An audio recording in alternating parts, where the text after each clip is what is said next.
Hey, y'all, if you've been pitching yourself to guest on podcasts for a while, or maybe you're thinking about doing that in 2023, I want to share some of the most common mistakes authors make when pitching podcasts and share how to fix them.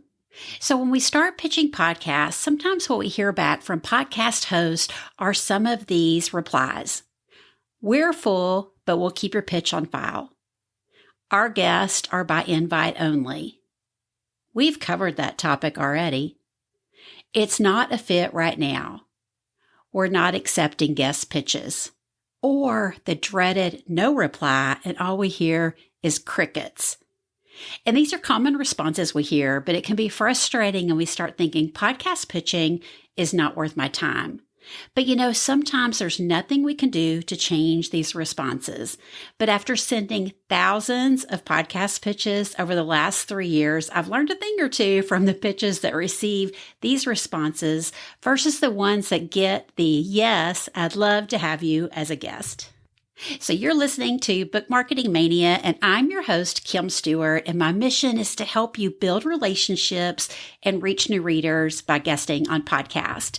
So we're going to start a new series going over the common mistakes that I see authors making, and we're going to start today with mistake number 1. And that is, I'm waiting for an invitation. Oh my gosh, y'all. When I strategize with authors and ask why they are not guesting on podcast, it's not always because they don't know how to pitch. They usually say it's because no one is asking me. So of course, how to fix this? You know what I'm going to probably say, right? Start pitching yourself.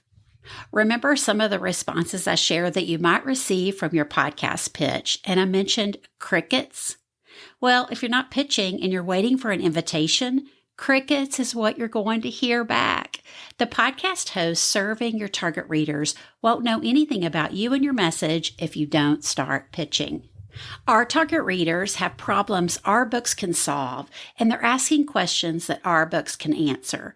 And as Christian authors, it's our responsibility to spread the gospel and share how God has transformed our lives and how He can do the same for our readers. And so to do that, we have to be out there connecting with target readers and building relationships with podcast hosts who are serving them. And if you're rolling your eyes right now thinking, yuck, that's that icky self-promotion, I totally understand. But don't think of it as icky self-promotion. Think of it as marketing evangelism. And I love that term Dr. Sandra Dalton Smith shared when she was a guest on episode 39, and she was talking about being your own publicist. And she says, marketing is not about saying, buy the book, buy the book, buy the book. It's actually helping people engage with the topic of the book. And if you look at it as sharing the good news of what God wants to do or change or transform in your readers' lives, it doesn't feel so icky, does it? And that's the same with podcast pitching.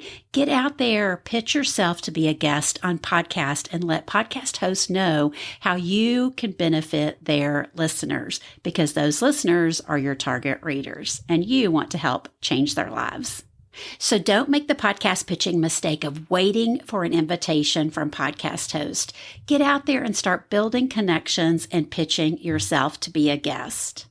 And if you need help with how to get started, I will link here in your podcast player the previous episodes you can tune into to help you pitch yourself to guest on podcast. Or if you're ready for some one-on-one help, I'd love to strategize with you. You can book a call with me at bookmarketingmania.com, and I'll also link it here in your player.